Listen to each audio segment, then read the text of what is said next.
Fíjate, Nancy, antes de que siga con este punto que nos acabas de contar, tengo otra pregunta que me llama la atención con lo que dices y después vamos a regresar. Voy a tratar de ver si puedo hacer un círculo, pero primero, mira, lo que dices es bien importante porque de pronto me da la impresión de que mucha gente está o piensa y está convencida que el sexenio de la prensa fue el de Fox, que Fox gobernó para la prensa de la mano de Marta Sacunte. Ellos lo dijeron, era una copresidenta, y tenemos la idea de que Vicente Fox Quesada y Marta Sagún Jiménez gobernaron para la prensa, pero con lo que nos dices y con lo que leo en tu reportaje, y que por favor consiga Contralínea, sea en las plataformas sociales, en internet, o consiga la empresa, el reportaje le va a encantar. Pero con lo que nos dices, entonces me da la impresión que sí, el de Fox fue el sexenio de la prensa, pero el de Calderón prácticamente la oficializa. Sin duda, Paco, yo creo que este es un punto muy importante porque lo que vemos es exactamente cómo viene en ascenso la relación con prensa-gobierno a través de la publicidad gubernamental y a través de otros negocios. No hay que olvidar, en el caso, por cómo planteas esta pregunta, Paco, que en el caso de Felipe Calderón, esta relación simbiótica medios-gobierno hace que los medios de comunicación empiecen a participar en otro tipo de negocios. El caso de la empresa del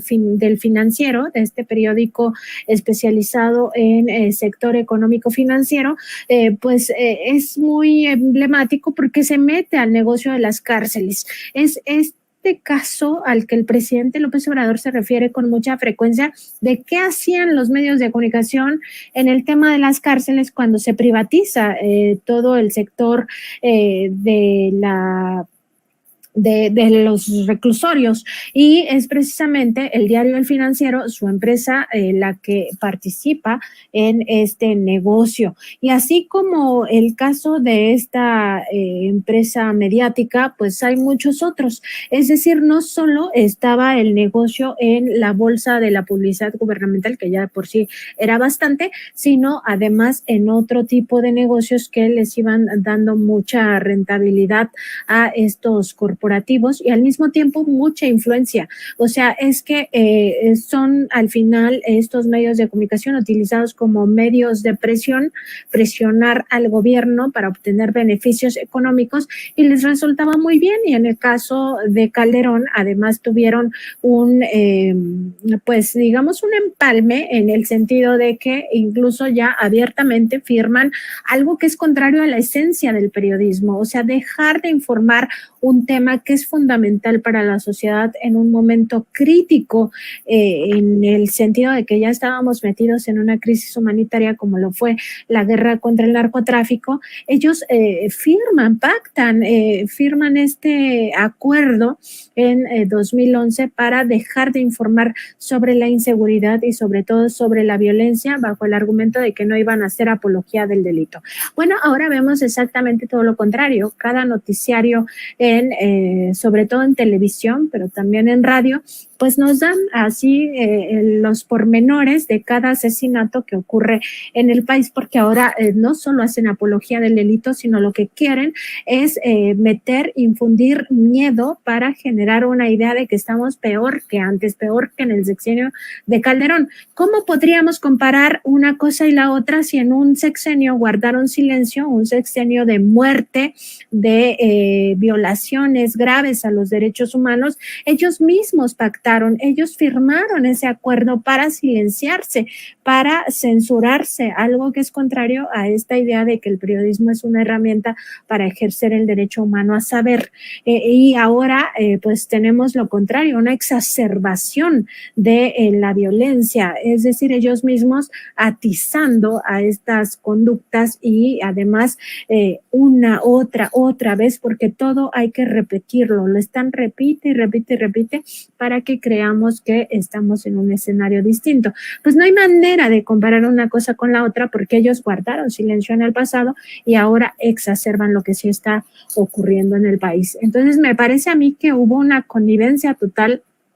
que es aquí también donde se ve este flujo de dinero en ascenso para las bolsas de los medios de comunicación. O sea, sí hubo un mayor flujo de recursos a todos los medios, aunque no hay que olvidar que en el sexenio de Fox también hubo otra clase de prebendas, entre ellas en lo que se conocía como tiempos del Estado, que se redujo brutalmente para que el gobierno tuviera que contratar espacios publicitarios en la prensa. Entonces ya se consolida totalmente en el sexenio de Felipe Calderón estos acuerdos, estos vínculos mediáticos, y sobre todo se empiezan a generar otras aristas de pues negocios alternos. Incluso están metidas algunas de estas compañías mediáticas en, por ejemplo, el sector inmobiliario,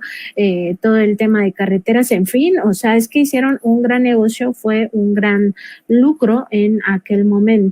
Y el caso específico que nos toca en este reportaje pues revela cómo Calderón estaba dispuesto a sacar dinero de donde fuera y no le importaba realmente la salud de los mexicanos, sino generar negocios, y por eso hace este desvío de tantos recursos. En este momento estábamos viendo una imagen de la epidemia de H1N1 y estaban vacunando al expresidente Calderón. Bueno, pues aquella epidemia que se nos dijo que existió en nuestro país,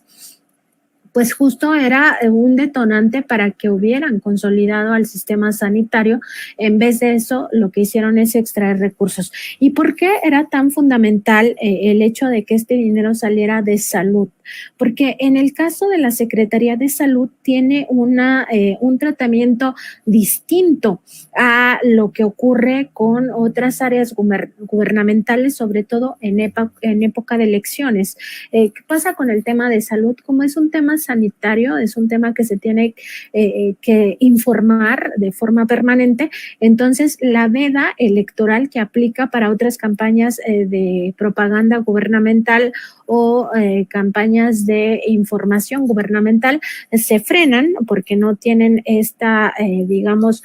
este carácter de urgencia de informarle a la sociedad, pero en el caso de salud no. La veda electoral no aplica para el caso de salud y entonces la publicidad es constante, o sea, no hay ninguna pausa, y por eso era tan relevante para ellos sacar este dinero de la Secretaría de Salud, porque así los medios nunca veían